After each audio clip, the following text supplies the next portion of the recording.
Okay, is this working? Yeah. Hey, so thank you everyone for joining us tonight. If you're wondering why is Matt so short and round and suddenly curly-haired, I am Jennifer Blackburn, and I am the Program and Outreach Coordinator for the Boutelle-Day Poetry Center. So I am delighted to welcome you all here tonight. Leila Chatti has been our Conkling visiting poet for the last year. She's been a wonderful teacher and colleague and friend, and we're so pleased to welcome her back to read from her new project and some work that you might be more familiar with. So Leila is going to be introduced by N.E.A Fatral, and N.E.A is a member of Melissa Parrish's English 219, Poetry, Gender, and Sexuality in the Limits of Privacy. Following Leila's reading, N.E.A will be joined by Angie Joseph, Devin Marino, and Sadie McCrae, also members of the same class. Each of these 4 students who are going to be in conversation with Leila are bringing collectively written intros and questions on behalf of their classmates.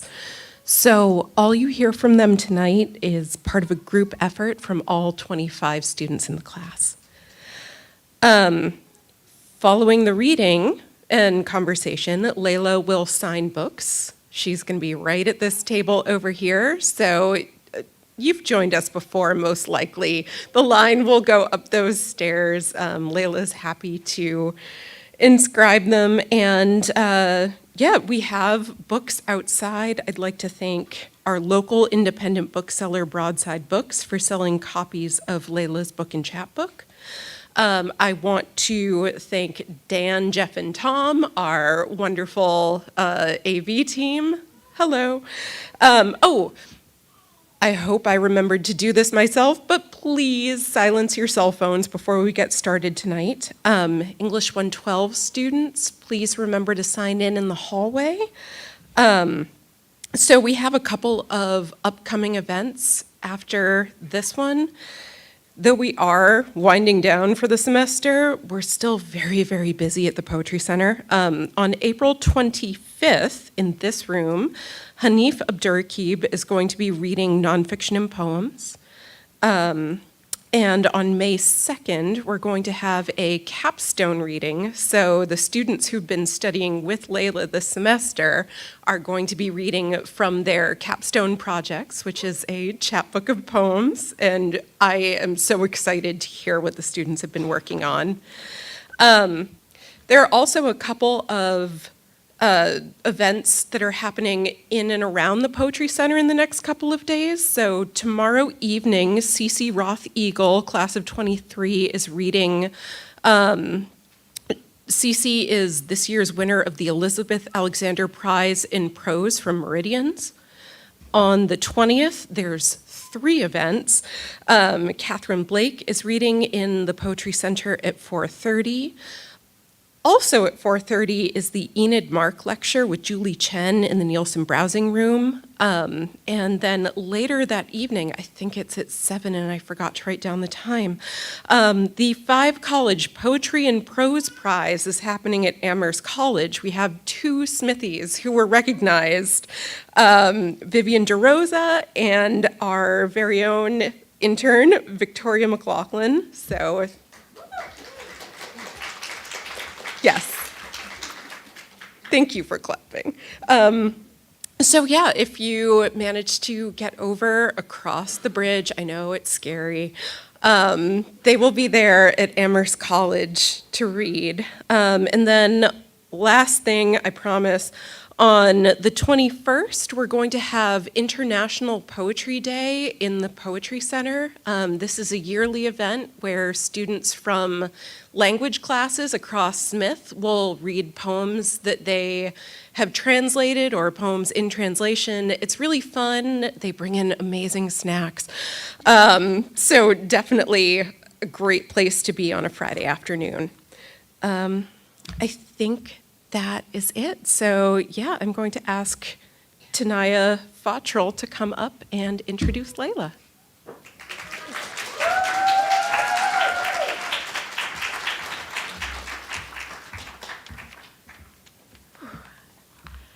I was already in love with Leila Chatti's work when the opportunity arose for my classmates and I to introduce her. There's something magical about drinking in poetry like water and then realizing that you share a hometown of Oakland, California with the poet, and getting to experience it all again with eyes colored by the city's living pulse.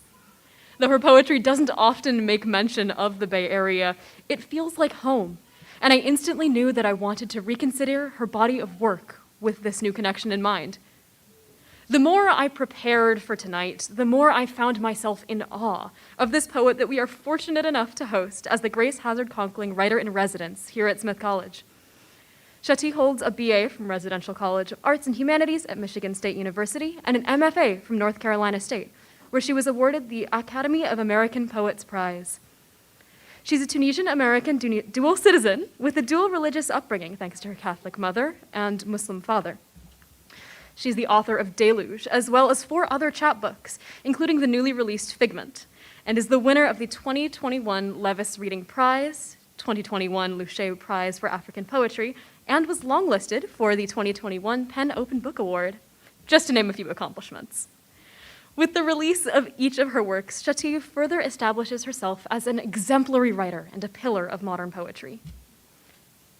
Each piece of Chatti's work is a question.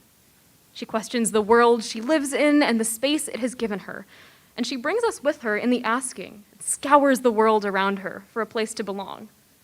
All the while, we, like ghosts, look through her eyes and must now find our own place in the scheme of existence. Her work toes the line between personal confession and social commentary as she questions her experiences and the importance of their relation to one another. She blurs the lines between these notions and plays with their messy intersections. And the beauty of it all sits in the fact that she does not do her readers the disservice of laying out simple answers to questions that deserve far more care than that. All of these questions manifest themselves in her battle with the religious notions surrounding motherhood, the female body, and even the American medical system. The faith that Chatti writes about is an informed faith, understood through the same lenses through which she writes her poetry, in dual cultures and faiths and experience as a woman. Chatti's work brings the ethereal to the material world and the visceral to the realm of the holy. All of these layered lenses collide in the poem Prelapsarian, where Chatti discusses her earliest exposure to sexuality. She writes, "I didn't understand my body would hold power and have power held over it." In just 3 lines, readers can peer into distinct corners of her identity, examining sex and its roles in the gendered ideas of dominance and subservience, the idea that a woman must save herself for the right man, or sex in the context of the religious expectation of consummation of marriage, or even sex as the ultimate form of interpersonal closeness. Chatti fearlessly discusses this taboo by recognizing that within her first experience of sex, she experienced nothing more than human curiosity, going on to suggest that original sin is not sin at all, and simply a product of learning and growing up.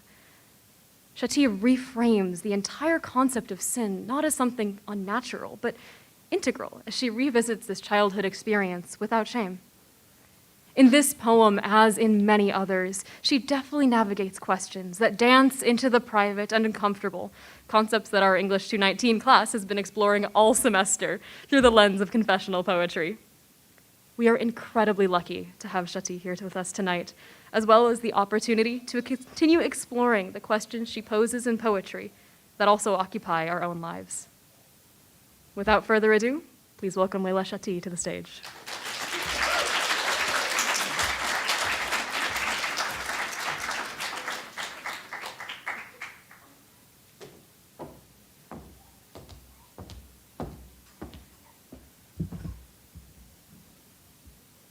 Wow, hello.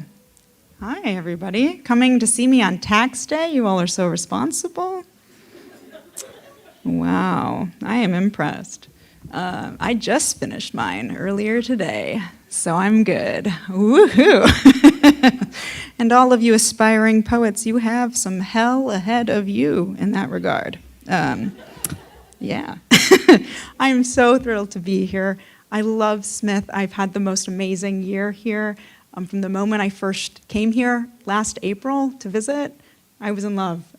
So it's really been a dream to be here among so many of you.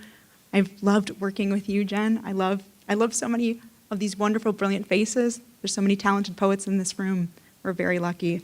There's a baby back there named Zora who's going to be a wonderful poet one day, just so you know.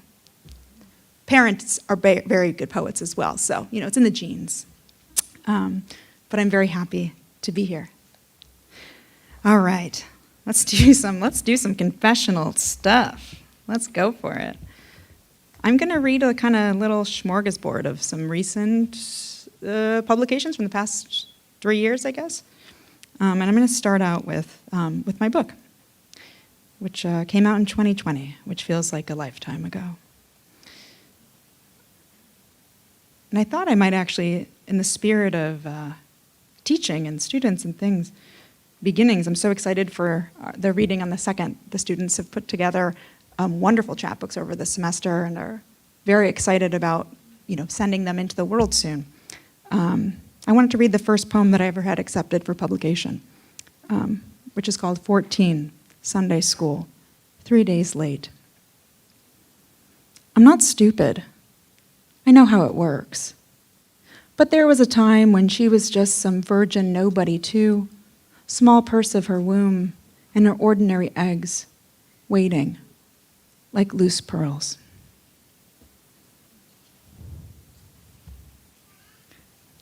Oh, thank you. All right. Confession. Oh, I wish I had died before this and was in oblivion, forgotten. Mary giving birth, the Holy Quran. Truth be told, I like Mary a little better. When I imagine her like this, crouched and cursing, a boy god pushing on her cervix, I like remembering she had a cervix, her body ordinary, and so like mine. Girl sweat lacing rivulets like veins in the sand, her small hands on her knees, not doves, but hands, gripping, a palm pressed to her spine, fronds whispering like voyeurs overhead. Oh, Mary, like a god, I too take pleasure in knowing you were not all holy, that ache could undo you like a knot. And suffering, I admire this girl who cared for a moment not about God or his plans, but her own distinct life. This fiercer Mary who'd disappear if it saved her, who'd howl to hell with salvation if it meant this pain. The blessed adolescent who squatted indignant in a desert, bearing his child like a secret she never wanted to hear. Oh, thank you. Mubtadiya. It's Arabic for beginner, one who sees blood for the first time. And indeed, appointed over you are keepers, noble and recording. They know whatever you do. The Holy Quran. Hidden in a dim stall as the muezzin called all worshippers to prayer, I touched privately the indelible stain and watched, with a nascent sense of kinship, the women washing through the interstice of the door, their veils slipping off like water, water spotting their clothes like rain. I thought the thought only children and the pious believe, that I was just like that, no longer a girl. The blood my summons, blot like a seal, a scarlet membership card slid from my innermost pocket. I was newly 12 and wise enough to be frightened. I had read the book and so understood my own was now opening, alighting onto my shoulders like some ethereal bird flapping briefly immaculate wings, and understood too that I myself engendered the ink with which, on its pages, my sins would forever be written. Not literally, but this was how I imagined it, metaphor, as the blood brought God's recorders like sharks to me, Monarch a bright flare, a matador's crimson cape. I had not been good all my life, but until this first vermilion drip, I lived unobserved. My sins, not sins, because no one looked. And now, above like a lamp suddenly ablaze, God's reproachful eye turned my way, a searchlight eternally searching and seeing and seeing. I was as good as I would ever be. In the dark, the ruddy iris stared back at me. Thank you. Annunciation. At the bedside, robed in white, a white blaze, above a hum of light like a supernal language, a dove in the dark bell of my threshold, pain pealing like a Sunday, the attending announcing shadow, widening the dove's steely beak, a bit of pressure, a sharp pinch, in view on the screen, apparitions, black halos, black seas, void of boats or divinity. They are speaking now. They are trying their best to appear human, so I won't startle, leave. But what they have to tell me, I don't want to receive. The word only incarnate once it slipped in her sleeve.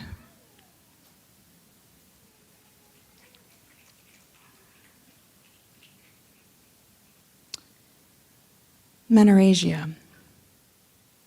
Christmas flew home packaged like a gift. Beneath my jeans, a childlike padding. Came to adore the wee God, his dolorous mother. All while bleeding like a can of cherries.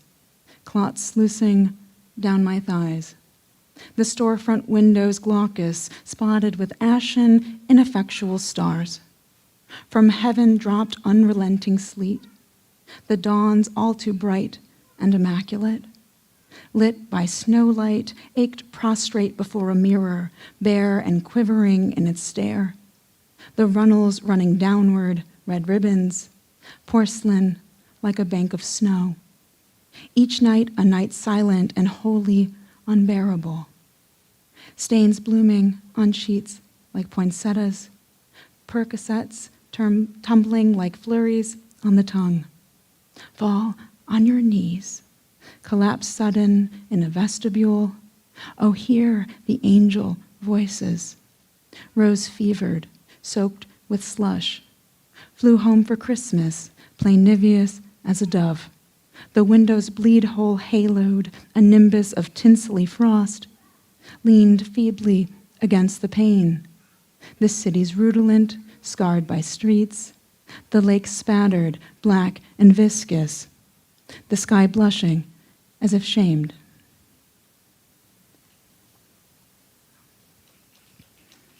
There's a lot of bummers, I'm sorry. It's I make up for it with my charm and personality elsewhere. Haha. Angel. After a month of asking, suddenly a voice. It says you deserve that which has happened to you. It says, I see what you do with your long, terrene hands. Maundering through the banalities of my life, it follows, speaking as if from a frosty bag of peas in the freezer aisle, speaking while I am on my knees, scrubbing the bathroom floor, trying to love a man. Its speech is disquieting company, but company nonetheless. A TV left on and turned low. It desperately wants my attention, but is polite, which is its defining weakness. Sometimes I catch it stirring out of the corner of my eye, a glint at the end of my cat's whiskers, a spangle on the ceiling of indiscernible source. More often, though, it looks like me, only a little off, like my reflection in the pregnant belly of a spoon. In fact, when I speak to it, I use my own name. I'm not sure if it minds. It repeats instead its refrain. It says, God has plans for you. It says, I didn't say they were good. Thank you. I'm going to skip to a poem, and then I think I'm going to read something I don't ever really read out loud. We'll see how that goes. You guys are my guinea pigs. We'll see. No, I think it's, we'll see. I'm really selling it. But this poem is called Questions Directed Toward the Idea of Mary. Was it the voice you feared, or its shadow? Did you long for his touch, or was suffering enough for you to know he was there? Do you resent me, my juvenile hungers? Do you wish for me the freedom of a vast, barren plain? What would you have done with your body if your body obliged? Did it please you, your sun risen at the end, like a question? Do you pity the angels, their ancillary lives? Did your worship falter once you were sure you were good? How long did you live before yielding to your inevitable shame? And how long before you realized? Did you realize? Shame was a blade you turned against yourself, and once you knew it, you could use it.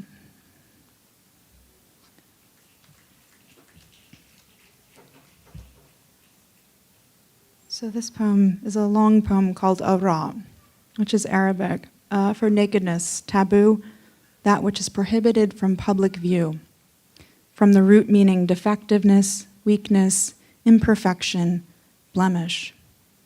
The word has evolved in multiple languages to mean woman. A man who does not know my favorite song opens me like a fig. He has the proper credentials. I have a paper sheet hiked up and my legs spread wide as a wish. My father called it fig. Because of this, I avoid eating them for many years until after I am sick, at which point I begin to seek out any sanguine fruit like kin. As a child, upon first identifying herself in a mirror, begins looking hungrily in any bright pain. Feast on pomegranates, blood oranges, raspberries, cherries, plums. The first time I split the skin to reveal its carmine interior, I blush. I feel I am partaking in something vulgar. Assume implicitly my father meant shame, but never make certain. But then I taste it. Its red meat on my tongue. Its ineffable sweetness. In the dark, I search an Arabic dictionary for vagina by the glow of my phone. Touch and touch to keep it from dimming. But it's irrelevant. The word's missing. Find instead where it should be. Diamond, suffering, to make a god. From the Latin, sheath. Sheath implies weapon. Whose weapon? Implies a weapon, subdued. It could be cancer, the doctor says, but you are very young. Does young mean less likely in this circumstance, I ask? The doctor is exasperated. The doctor is an expert in his field. He sighs so that I'm aware. I am bare, under paper, a bright bulb. I look down. My feet touch at the toes, like a child's. We're children. We're easily convinced. Sunday's sister teaches us we are sweet. Our sweets, bonbons, good goods unless we're unwrapped or, heaven forbid, kissed. Who wants a sucker that's already been licked? Pudendum, a person's external genitals. This poem to 5 places, and all of them are extremely competitive. I feel like one of them was like the New Yorker and stuff. I mean, like wild stuff, you know. I was like, oh yeah, I'm really gonna do this and trick myself. I made a pact that if none of these 5 places wanted to take it, I would abandon the book. That was like my sign from God that I thought would be like smart. This was not Dorianne's advice. This was not any of the women's advice in my area. They all thought I was ridiculous. But this was the pact I made, and it was a way to try and get out of having to show up for this book because I was so afraid of what it would be to be a woman publishing this book as my first book. I was really afraid of people thinking, oh, she's hysterical. She's not a real poet talking about real things. She's talking about menstruation. Ew. I was really worried that I would not be a serious capital P poet if I published that book. And so I tried to sabotage myself, and the poem Confession was the poem I was sending out, which is the first poem. And it won the Plowshares Emerging Writers Prize. And Marianne Baruch, who I really love, I love her work, she was the judge, and she wrote this incredibly kind note for it. And I felt so seen. And I was like, well, okay, this sabotage didn't work. And also, Marianne, she trusts it, and if she believes in it, then maybe I should. And so that's when I sat down and got to work. So I guess saying that is, publication has sort of been a fraught thing for me. I don't send out work when I'm actively working on a project, and that's because I know myself to be very skittish. And so if I perceive any judgment or any, harsh vibe, I'm like, okay, that's it, we're burning it, it's done. So I hoard poems. I keep very private with the projects. And once I'm done, then I feel safe kind of letting it go because my new questions are somewhere else. And so I can be like, okay, you all can think what you want about this because my secret stuff is over here that you can't see. So I think I just kind of perpetually am moving. I do, it's very rare for me to publish a poem that I still feel that like hot kind of feeling when you encounter it. I think maybe there's been 2 poems in my life that I published when I was still feeling that way. Figment, I guess, as an entirety kind of felt that way. I did not publish any of that chapbook before it came out as a chapbook. That was part of what I asked my press. So I guess like I do still have feelings when I'm writing, but once those feelings have cooled down, that's when I know I'm ready to kind of send it out and let other people, relate to it how they relate. It's not mine necessarily or mine alone anymore. Yeah. That's a long answer, sorry. I appreciate it. And then our final question was just a fun little question to throw in. Yeah. Was, we've heard a lot about your cat. Yay! Would you like to talk about her and her name? Yeah. Oh my God. She's we'll stream this for her later and she'll love it. So my cat is named Sylvia after Sylvia Plath. I've always had literary named cats, like family cats. But when I got Sylvie, it was a little over a decade ago. And I don't know, I just saw her and I was like, yep, that's Sylvia.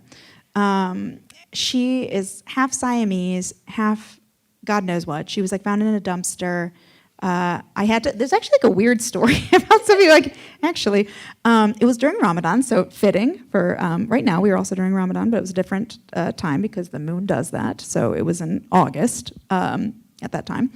And I was fasting, and there was this massive refinery explosion in Richmond, right above Oakland. So there was like this warning that everyone needed to put like their towels under the door and seal their stuff, nobody go out. But I had seen this beautiful little kitten on Craigslist an hour and a half away, and I was convinced I needed to go get this cat. So I brought some food in the car to break my fast, and I'm like driving through like this hellscape as like everything's black and terrifying. And I drove like an hour and a half to God knows where, I don't even remember where it was now, to get Sylvie. And she was so small, she fit in the size, in the palm of my hand. She was all white except for a little black tail. She was completely silent for 3 days. And she would open her mouth and no sound would come out. And I was like, oh, wow, I didn't know that could happen. And then she promptly learned how to make lots of noise, and that's that's what she's been doing ever since. She's great. She's my best friend. I love Sylvie. You know, she's very excited to be here in the land of her namesake. She's thrilled. Really seems in her element. She's come with me all over. Like, I got her in 2012, so she's been with me through all of this writing adventure. She came with me to grad school. She came with me when I went out to Provincetown. She's come with me to 1,000,001 states. Actually, in Provincetown, I had to be in a special apartment because they didn't allow pets. So Sylvie was necessary. And she is weirdly a poetry cat. You all are welcome to come visit her at some time. She's a ham, so if you've ever seen me on a Zoom reading, she's like very much there. But she loves poems. She sits on my lap. She fights me for my chair first, but then when I win, she'll sit on my lap. And she listens to poems. When I read them, she'll come from wherever she is to kind of come listen. She's a very smart cat. Victoria knows this. Victoria's very well acquainted with Sylvia. A very opinionated cat also. Not always the most friendly to people she's just meeting. But once she loves you, then she's extremely empathetic. I've never met a cat as empathetic as she is. It's wild. Like, I've learned so much about just like the capacity of love, like love without language. And so yeah, Sylvia's my best friend, and hopefully one day there'll be a Sylvia chapbook. She deserves it. She's gonna be insufferable once that happens, but yeah, she deserves it. Yeah. So I think, unless either of you have follow-ups, I think those are all of our questions. Wait, Ooh. Do you read your poems to Sylvia and have her judge them for you? Oh God. You told us earlier that she responds to you when you talk, and I'm just wondering if you do like a like like question. testing. Yeah. What do you think about this edit? Yeah, Sylvia? exactly. I mean, kind of, because like I speak aloud when I'm writing. I read it over and over and over again. So Sylvia is there witnessing it. Sometimes she'll get like kind of like, okay, knock it off. You're kind of bugging me. But sometimes she will like. So she's I don't know how she gets to be this smart. But if I'm sad or I'm angry or I'm anxious, she can hear it in my voice, but she can also see it, like or sense it. I don't know if it's scent or what it is, but she'll come and she'll look me in the eye, and if I'm not trying, if I'm upset or something, like she'll come and move to see, like lock eyes with me, and she'll sometimes put her paw on my face. I'm not joking, and she'll sit there and like nuzzle me and purr and wait until my stress is alleviated. I've never seen anything like this. So she's been present for a lot of poems, and if it's getting a little too much, she might be like, okay, we're not doing this anymore. We're getting up. Let's go. So she is a great counterbalance. Like Joy Harjo is someone I met when I was just starting, and is a wonderful friend. I'm so glad that I met her when I met her, because the advice she gave me was that when writing, you often, if you have something heavy to write, you feel like you need to do it all at the same time. And she's like, but actually, as a writer, part of what you're going to need to do is put it away. And so that, I feel like Sylvie is the one who helps me to strike that balance of, I'm writing for a time, and then Sylvie has her needs, and she asserts them. So I get up and, go about my day. Yeah, she's great. She seems like a lovely. I'm excited for the chapbook. Oh yeah. There better be a lot of pictures Yeah. though, because we have yet to see her. I feel like it'll be like 90% photos. If I could like insert like, I guess you could do like the QR code, and there could just be like videos, because she's really talkative, really chatty. She's got a lot to say, so she might want to have that happening. Yeah, some recordings, I will maybe a be CD. anxiously waiting for that. Yeah, yeah. She's Buy great. it immediately. Okay. It'll be like my bestseller. It's just something. It's just gonna be the English 219 students. We're gonna push that publishing. It's all us. Awesome. Okay, any publishers interested, hit me up. All of us will together. We will make sure it happens. Awesome. Oh, thank you for being interested in my cat. She's my baby. She's great. Of course. Yeah. Okay. Yeah, well, it's been very lovely talking to you, and thank you for answering our questions, both Yeah. about your cat and about your lovely poetry. Thank you. Yeah. Yay.